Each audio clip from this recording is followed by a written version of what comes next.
اللہ کے نبی کے شہر میں جا کر شہید ہوتا ہے تو سب سے بڑی خوش قسمتی یہ ہے کہ اس کو وہیں دفن کر دیا جائے۔ ہم یہاں لاتے ہیں، ہمارے یہاں لانے میں بہت بڑے نقصان ہیں، دنیا کا بھی ہے اور آخرت کا بھی ہے۔ آخرت کا تو یہ ہے کہ وہ چاہتا ہے، اس کی روح اچھی ہے، اس کی روح بار بار خواہش کرتی ہے کہ مجھے جلدی دفن کرو، اپنے درمیان میں مجھے نہ رکھو تم۔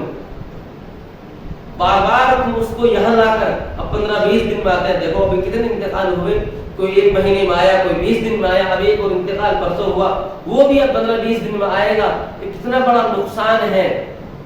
اس کی روح بار بار پریشان ہے،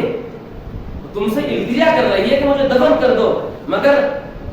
ہم ہیں کہ سمم بکم عمی، گونگے بہرے اندھے ہیں، ہم ان کی آواز کو نہیں سن سکتے، ہم ان کی طلب کو نہیں سن سکتے۔ اگر اللہ تبارک و تعالیٰ نے میدان محشر میں تمہارے گریبان کو پکڑ لیا کہ تم سے بار بار سوال کر رہا تھا، تم سے بار بار التجا کر رہا تھا، تم نے کیوں اس کے اوپر ظلم کیا ہے،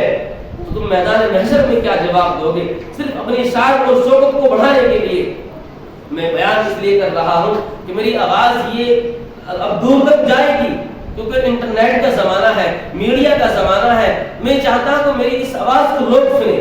اس پر اگر باتیں غلط ہوں تو اپنی میرے کو رائے بھی پیش کریں،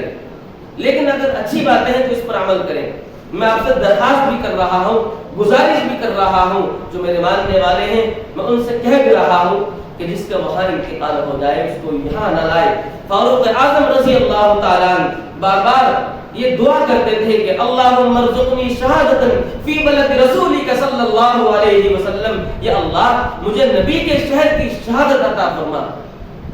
وہ نبی کے شہر کی شہادت مانگتے تھے، اور ہم نبی کے شہر میں شہادت ہونے والے کو عرب سے لا کر ہم ہندوستان میں دفن کرتے ہیں۔ کتنے بڑی یہ بے وقوفی کی علامت ہے، لا علمی کی علامت ہے، یہ جہالت نہیں ہے تو اور کیا ہے؟ ہم نبی اکرم صلی اللہ علیہ وسلم کے شہر سے لا کر یہاں دفن کرتے ہیں، بہت بڑی بدقسمتی ہے۔ اس کے ساتھ میں ناانصافی ہے جو انسان وہاں شہید ہوا، وہاں کی آب و ہوا کے لیے، وہاں کی اس مٹی کے لیے وہ بے چین اور پریشان ہے، تو اس کو وہاں سے چھوڑ کر یہاں لا کر دفن کر رہے ہو، یہ کتنی بڑی بدقسمتی ہے۔ یہ تو ایک معاملہ ہوا ہمارا آپس میں، شریعت بھی یہ کہتی ہے جو انسان جہاں دفن ہو اس کو نہیں، جہاں اس کا انتقال ہو اس کو وہیں دفن کر دیا جائے،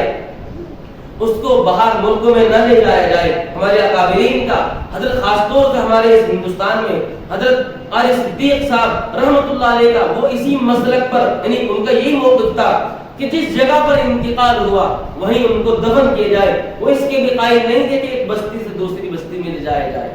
مگر چونکہ یہ حکم پھر بھی نرم ہے کہ ایک بستی سے دوسری جگہ پر لے جانا، یعنی جہاں لے جانے میں زیادہ لمبا چوڑا وقت نہ لگے، زیادہ سفر نہ ہو، آسانی سے 1-2 گھنٹے کی مسافت طے ہو جاتی ہے۔ یہ حکم ان سے نرم ہے، مگر حکم تو وہی ہے کہ جہاں انتقال ہو وہیں دفن کیا جائے۔ تو سب سے پہلی بات تو یہ کہ ہم نے اس کے ساتھ ظلم کیا ہے کہ اس کو نبی کے شہر سے لا کر ہم اپنے اس شہر میں دفن کرتے ہیں۔ دوسرا،